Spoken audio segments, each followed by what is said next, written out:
అందరికీ మన ప్రభువును రక్షకుడైనటువంటి యేసుక్రీస్తు వారి పేరిట ప్రేమపూర్వకమైనటువంటి వందనాలండి. ప్రియులారా, మరి కొన్ని విషయాలను మనం బైబిల్ నుంచి ధ్యానించినట్లయితే, జనరల్గా మనం ప్రేయర్ చేస్తున్నప్పుడు మనము ప్రార్థన కంప్లీట్ చేసి చేయనంతలోనే మనకి ప్రభు కృపను బట్టి ఆ ప్రార్థనకు సమాధానం అనేది ఇట్టే మన కళ్ళ ముందు కనబడుతూ ఉంటుందండి. అంటే మనం ఆ మనవిని దేవుని యొక్క సన్నిధిలో ముగించిన వెంటనే మనకి చక్కటి సమాధానం మనకి చాలా క్లియర్గా స్పష్టంగా మనకి అర్థమైపోతుంది, దేవుడు నా ప్రార్థనకు రిప్లై ఇచ్చారు అని. కొన్ని రిక్వెస్ట్లు మనం చూస్తేనండి, చాలా నెలల నుంచి, చాలా వారాల నుంచి, చాలా సంవత్సరాల నుంచి ప్రార్థించినా కానీ సమాధానం దొరకకుండా ఉన్నట్లుగా మనకు కనబడుతూ ఉంటుంది.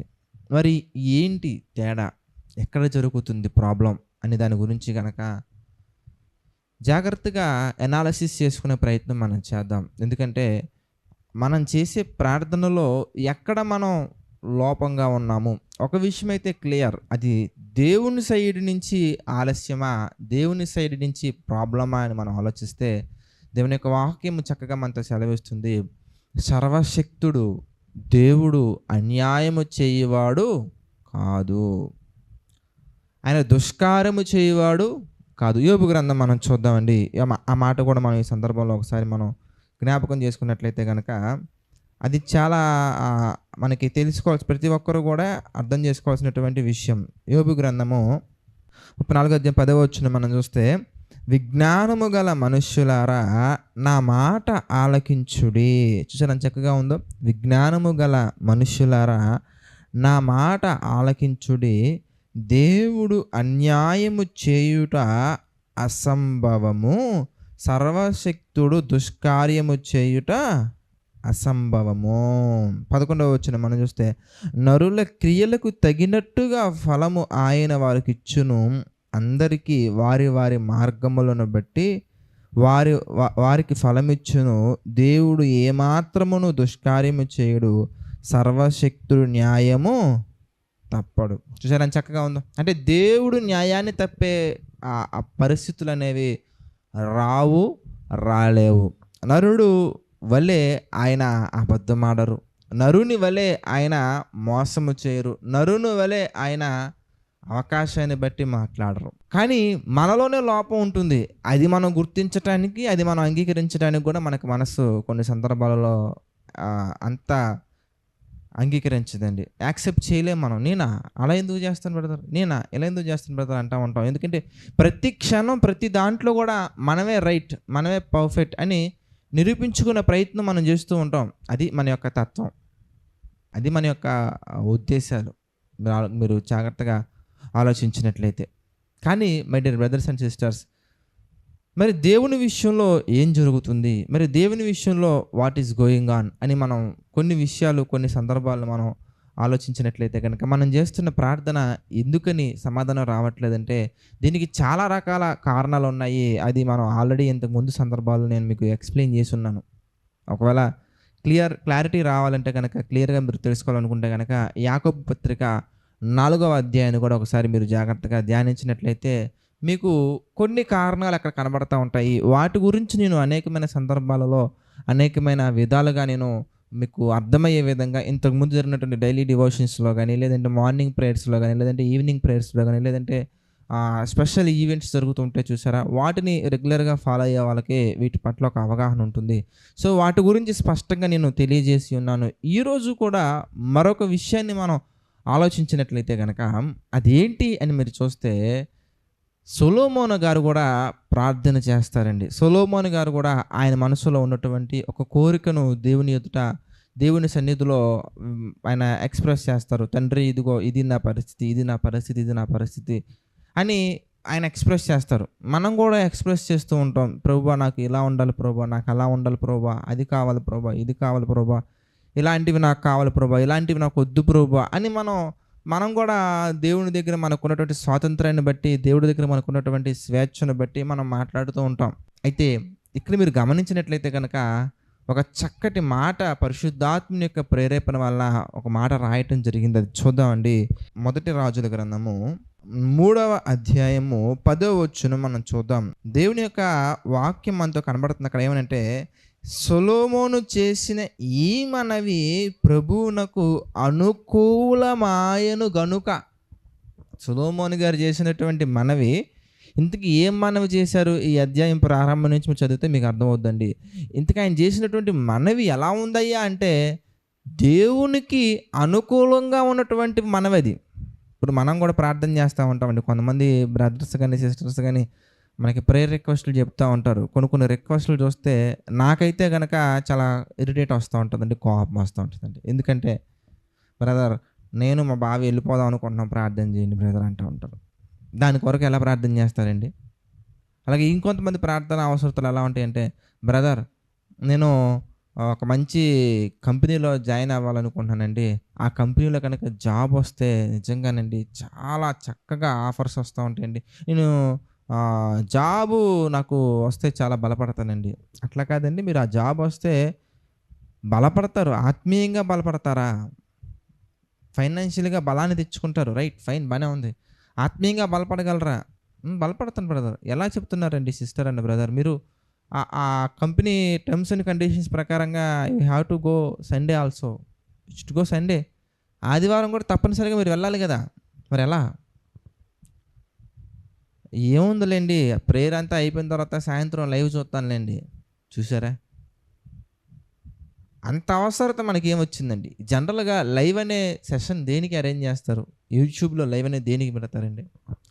ఎక్కడో దూరంగా ఉన్నటువంటి వారు, దూర ప్రాంతాలలో ఉన్నటువంటి వారు, వారి ప్రాంతాలలో సంఘాలు, చర్చెస్ లేనటువంటి పరిస్థితుల్లో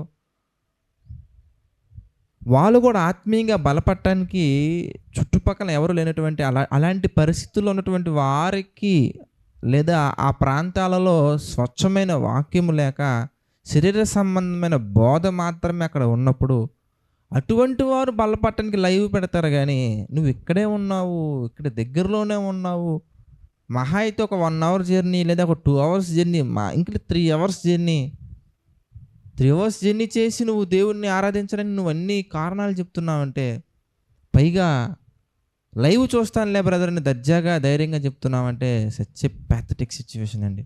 అప్పుడు నువ్వు ఆత్మీయంగా బలపడుతున్నట్టు ఎలా అవుతుంది? దూర ప్రాంతాలలో ఎక్కడో ఉండి మీరున్న ప్రాంతంలో లేదా మీరున్న దేశంలో ఒకవేళ తెలుగువారు లేకపోతే, తెలుగు గురించి మాట్లాడుకుంటున్నాం కాబట్టి, తెలుగువారు లేకపోతే అక్కడ జరిగే ఆరాధన కానీ అక్కడ జరిగే పరిస్థితులు కానీ మీకు అర్థం కానప్పుడు, అటువంటి పరిస్థితుల్లో మీరు లైవ్, అది కూడా అయిపోయిన తర్వాత కాదు, అందరితో కలిసి ప్రార్థన చేసి అందరితో పార్టిసిపేట్ చేస్తే వచ్చే ఆ బలం వేరు, ఆ సంతోషం వేరు, ఆ ఆనందం వేరు. మీరు ఆలోచించండి.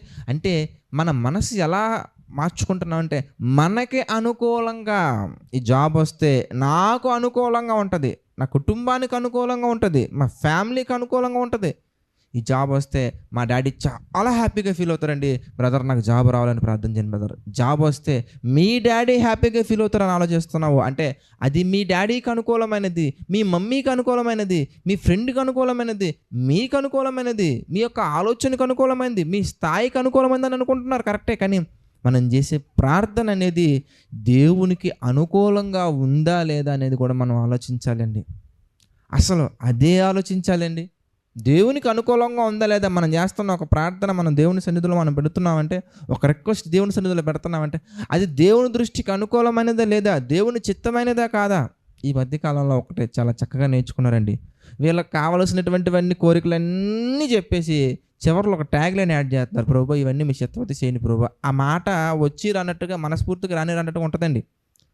సరే, అంత చక్కగా ప్రార్థన చేశాం కదా, మీరు అనుకున్న దానికి వ్యతిరేకంగా ఒకవేళ జరిగితే మొహం వెంటనే మాడిపోయిద్దండి, బాధపడిపోతూ ఉంటామండి, హృదయం అంతా కృంగిపోయిద్దండి. ఏంటండి ఇలా అనుకుంటే ఇలా జరిగింది, ఎవరు అనుకోమన్నారండి మిమ్మల్ని? అలా జరుగుద్దని ఎవరు అనుకోమన్నారండి మిమ్మల్ని? అలా అనుకోకూడదు కదా. అలా జరుగుద్ది అని అనుకుని నువ్వు ప్రార్థన చేసావంటే దాని అర్థం ఏంటంటే, నీ మనసులో ఇది జరగాలని మీ మనసులో ఉంది. కానీ అలాంటి ప్రార్థన నిజంగా మంచిది కాదండి, దేవుని దృష్టికి అనుకూలమైనది కాదండి. అసలు మన మనసులో దాని గురించి ఎటువంటి ఆలోచన ఉండకూడదండి. అది జరిగిందా తండ్రి, నీకు కృతజ్ఞతాస్థుతులు. జరగలేదా తండ్రి, నీకు కృతజ్ఞతాస్థుతులు. తండ్రి మీకు ఇష్టమైతే చేయండి, లేదంటే లేదు. అది జరిగిన అది జరగటం వల్ల నేనేం అంత ఆనందంగా అయిపోను, జరగకపోవటం వల్ల నేనేం అంత ఆనందంగా అయిపోను. అలాగని అసలు ఆనందపడనో బాధపడను. మీరు నాకు అందించారనుకోండి, నేను ఇలా ఉంటాను. అందించలేదనుకోండి, ఇలాగ ఉంటాను. ఏదైనా మీ చిత్తమే ప్రభువా అని మనస్ఫూర్తిగా చేసే ప్రార్థన వేరు, మనుషులు కంటికి కనిపించే విధంగా చేసే ప్రార్థన వేరండి. నష్టం కలిగించే విధంగా ఉన్న మన మన మన కుటుంబానికి, మనకి, మన ఆలోచనలకి నష్టం అంటే ఏంటంటే మనకి ఇష్టం లేనివే కదండి నష్టం అంటే దాని అర్థం.